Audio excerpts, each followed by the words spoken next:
Good morning, my dear students. Today we will start with lesson 7 from the same book, Indian Economic Development, and we will be continuing with the Unit 7, that is current challenges facing Indian economy.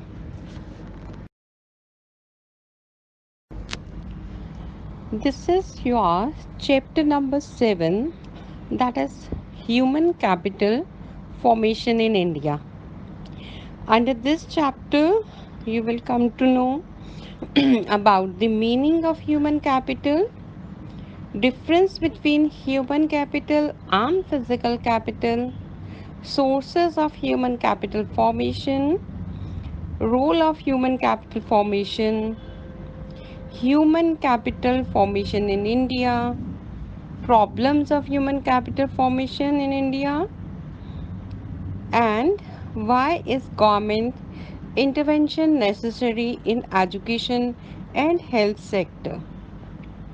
Here I would like to mention that one part from this chapter, that is growth of education sector in India and major education programs, has been deleted from this chapter, as this year this one is not in the course.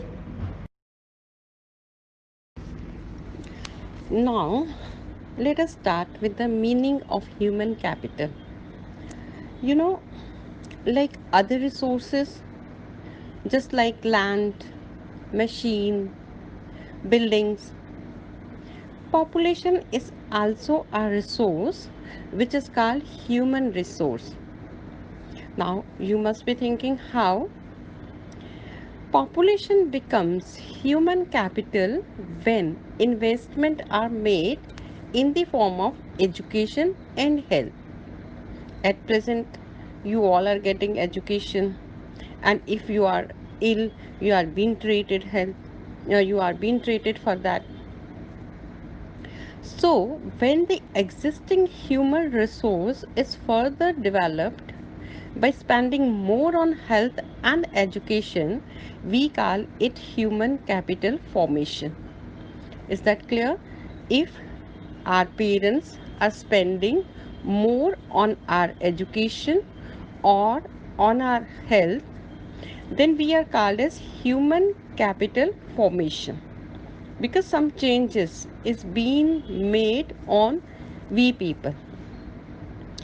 Investment in human beings, like education, then training, medical care, yield a return just like investment in physical capital. As we make more investment in the physical capital, we get something in return. We buy property, later we get money for that, later we increase the rate of property and our investment increases. Similarly, like if such kind of expenditure are made on human beings, it becomes beneficial for the country as a whole. So the development of human resource means increase in the quality of human being, which contributes to growth and development of the economy.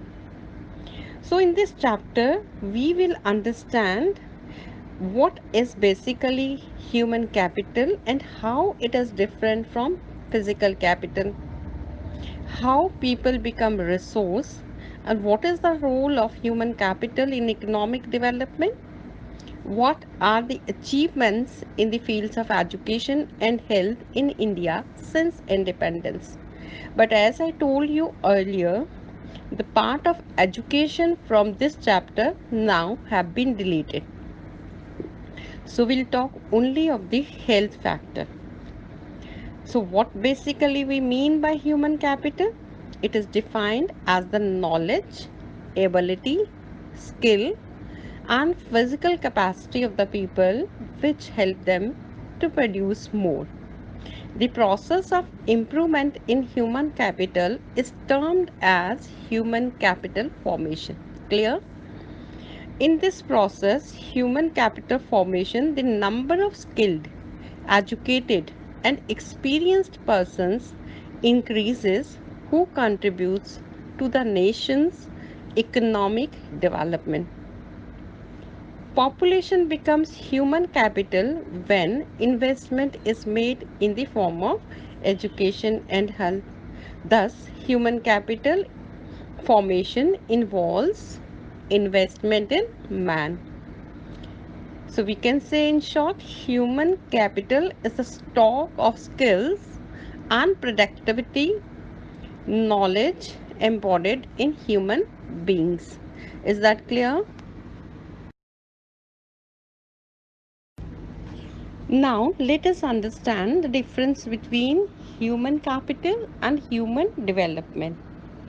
Sometimes people think that human capital and human development are similar terms, but in fact, they are two different concepts. Human capital refers to investment in education, health, clear environment, whereas human development is a broader concept. It is a process of widening people's choice as well as raising the level of well being. Difference becomes more clear when we say that human capital considers education and health as a means to increase labor productivity. Whereas in human development, education and health are considered integral to human well being. Human well being can be achieved only when the people have the ability to read and write, apply their knowledge to derive maximum benefits, and lead a long and healthy life. So, human capital is just and making an expenditure in the form of education and on health, whereas applying the knowledge for increasing the productivity to getting the maximum benefits is a human development. Human capital is a narrow concept which treats human being as a means to achieve an end, which is higher productivity, failing which the investment is not considered to be productive. Whereas human development is a broader concept which considers human being as ends in themselves. Investment in education and health are considered good if they result in increase in human welfare irrespective of their contribution to labor productivity. So if we use this knowledge, then it becomes a development in the human being. So difference is clear between human capital and human development. After understanding the difference between human capital and human development, let us understand the difference between human capital and physical capital. Work itself shows that human capital relates to the investment in humans, and physical capital means investment in physical assets which are tangibles. Hence, physical capital means all inputs which are required for further production, such as machines, tools, and implements, factory buildings, raw material. All these are called as physical capital, whereas human capital is referred to as the stock of skills, knowledge, and expertise in the people at a given point of time. It is required to make effective use of physical capital. Physical capital cannot work on its own unless an human being is there who is trained to handle such physical capital. Hence, physical capital is tangible and can be sold into the market, whereas human capital are not tangible. This is intangible and cannot be sold into the market. Only the services of the human capital are sold. Physical capital depreciates with the passage of time, whereas human capital generally depreciate with the age but can be reduced to a large extent through continuous investment in education and health. The physical capital is separate from its owner, whereas human capital is inseparable from its owner. It is inside the human being only. Physical capital is completely mobile between the countries, whereas human capital is less mobile between countries, as movement is restricted by nationality and culture. Physical capital benefits the people who pay the price for the goods and services produced by it, thus creates only a private benefits, whereas human capital benefits not only the owner but also to the society in general. For example, an educated person can effectively contribute to the social economic progress of a nation. Human capital creates both private and social benefits. So, the difference between physical capital and human capital is clear to all of you. Now, my dear students, let us talk about the most important point of this chapter, that is sources of human capital formation. So, there are few sources which is very essential for us to understand. As the first one is health expenditure. That is, expenditure on health is an important source of human capital formation. Preventive medicines, vaccinations, medical intervention during illness, social medicine, spread of health literacy, and provision of clear drinking water and good sanitation are the various forms of health expenditure. These types of expenditure one has to make in order to make a uh, person to live a healthy life. Expenditure on health keeps worker healthy and enable them to work for a longer period of a time. It increases the supply of healthy labor force. So it becomes very important expenditure so far human capital formation is concerned. Not only this, it helps him to work efficiently. It increases the enrollment of children in schools and make them better able to learn. It spares frees resources and otherwise would have to be spent on treating illness. Clear? So, how the next source help us to increase the human capital formation, that is expenditure on education.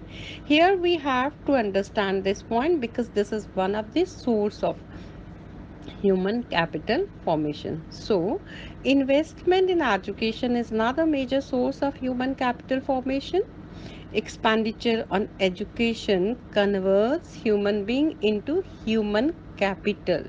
Human beings without education are only physical labor. Education produces skill and trained labor. Returns on education are substantially large. Education enables a person to earn more income compared to the uneducated persons. One who is not educated, you find them, he is not earning more as from comparing to the educated one. We find CAs, doctors, lawyers, engineers, they are earning more than the rickshaw pullers. Why? Because rickshaw pullers are not at all educated. Similarly, right, number of peoples are there who are not educated, they are not earning more. So if we make investment on educations on the human beings, later it make themselves to develop, their society to develop, and as a whole country to develop. Education enables one to make better choice of life. It provides knowledge to understand changes taking place in the society. It also promotes innovations. It modernizes people's attitudes and outlook. The third one is expenditure on giving on the job training.